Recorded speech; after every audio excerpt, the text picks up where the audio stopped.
Being off track will force you to desperately try to save more money as you get older. It is therefore best to be well aware of your current position. So in today's video, we'll discuss why, given your age, you need this much money in savings. So if you're new to Usable Wisdom, welcome! We'll be happy to assist you to get started on your path to tremendous wealth.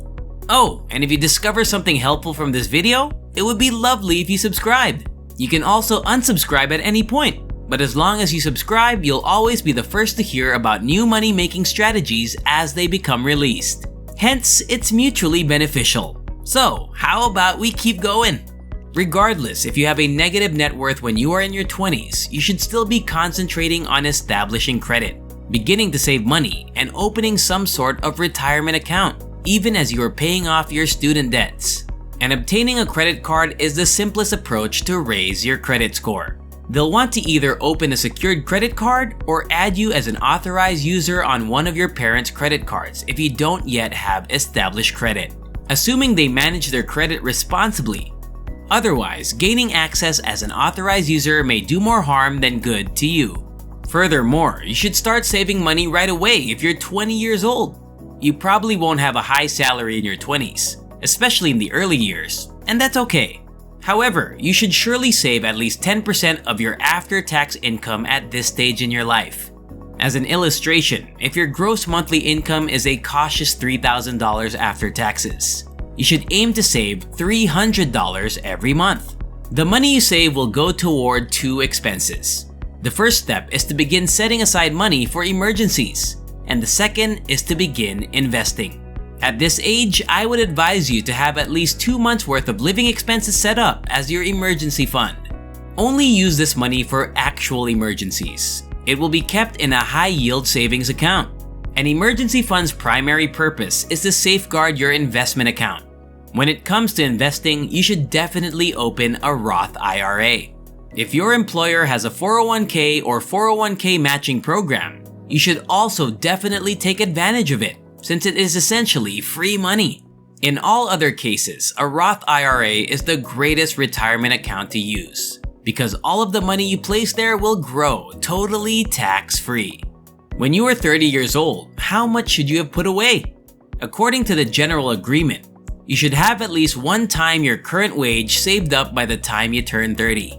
So for instance, if your yearly income is $40,000, which is around the median income for all American workers, you should have $40,000 saved up by the time you are 30. For the record, when I say save up, I'm referring explicitly to the sum of money you have put into your 401k, Roth IRA, or both. Your savings and investments will continue to increase and compound. Your money will increase dramatically over time if you consistently save money and can continue to earn a 7% return on your investment, which is perfectly achievable. Most individuals around the age of 30 had savings between $9,400 and $21,000, according to the same Federal Reserve poll from earlier. Although you should aim to save more money than the average person because you are not like most people. And if this is the average, you should aim to save more aggressively to get higher than that. Beginning with at least 10% of your income saved is an excellent method to do this. Increase your savings by 1% each month after that. Every month, up it by 1% more until you feel the pain. The amount you should be saving each month based on that figure becomes your magic saving number. Before we proceed, feel free to share your own experiences while navigating through a financial freedom in your respective age bracket. With that said, let's continue. How much money should you have saved up by the time you're in your 40s?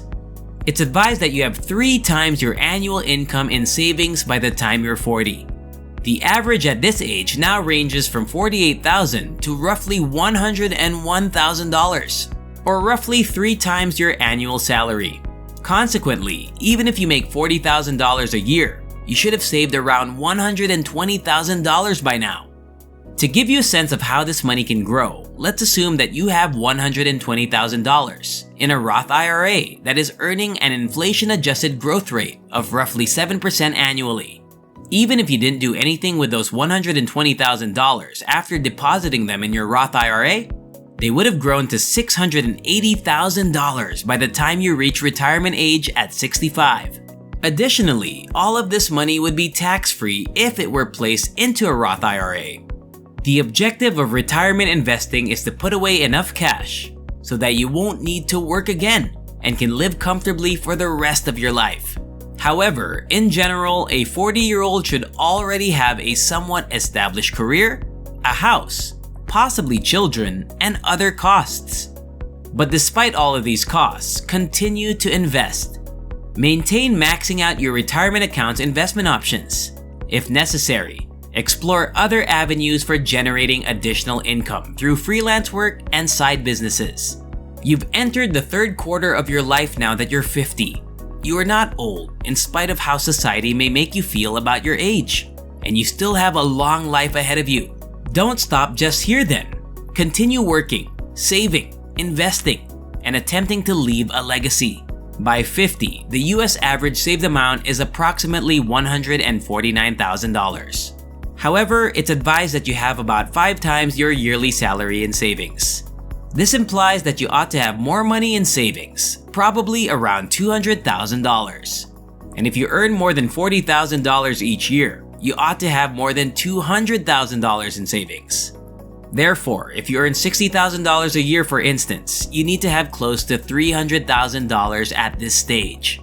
And hopefully by this point, you've steadily invested over the past 10 to 20 years in a 401k, Roth IRA, or both.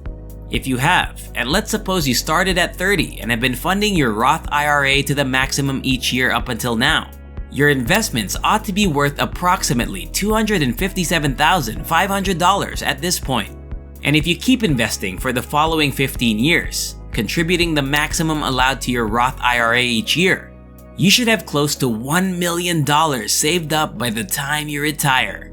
If you're also maxing out a 401k or something comparable, and you've been maxing out both a Roth IRA and a 401k for the last 35 years, you would have closer to $3.7 million in savings during retirement. Where precisely should you be financially now that you're in your 60s and on the verge of retiring?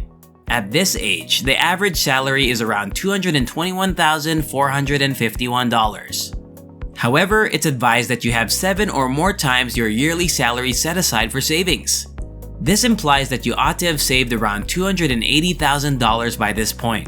At this point, you have saved around $280,000, but you have also been investing that money for several decades. You don't simply keep your cash in a shoebox at home or your local bank, and you also invest it in the stock market.